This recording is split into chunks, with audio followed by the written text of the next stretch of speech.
Oui. La constance, c'est de ne pas accepter les idées reçues telles qu'elles étaient données, parce que vous dites il faut refuser la fidélité, car la fidélité crée l'infécondité. Oui, Cela empêche de réfléchir? Oui, mais parce que vous êtes en rapport presque de communion avec l'objet que vous voulez étudier. Il faut une distanciation pour pouvoir faire de la science. Oui.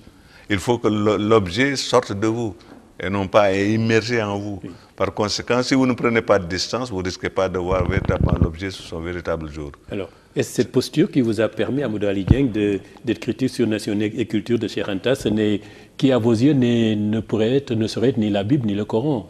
On peut en discuter. Non, c'est-à-dire que si nous regardons le titre de Nation et agriculture, on doit s'interroger sur d'abord le mot nation.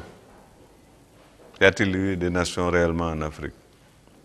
Nègre, est-ce que les nations, on peut l'associer à la couleur de la peau? Et ensuite aussi,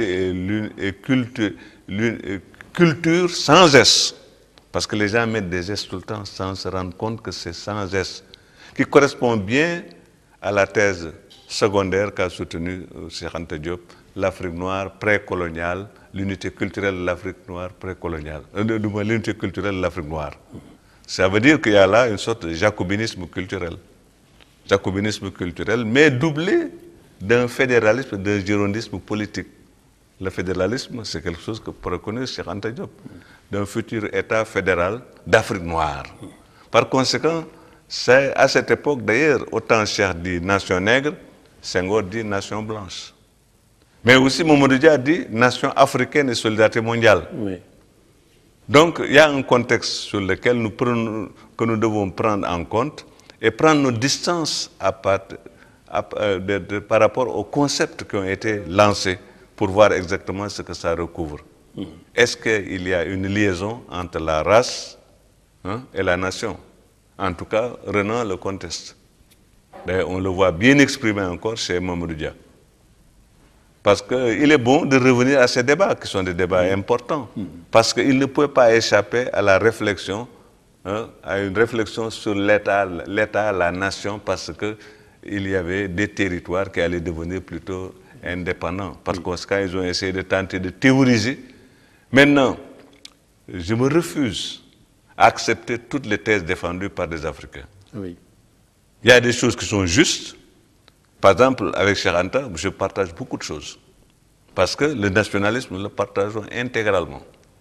Et nous le savions si bien qu'on était en rapport de sympathie, à proprement parler.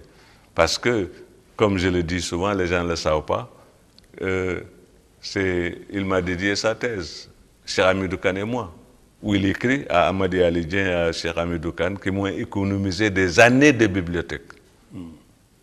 Par conséquent, indépendamment de ça, quand on m'a chassé de l'université, c'est Cheikh Anta qui m'a trouvé du travail. Celui-là, je ne veux pas être contre lui.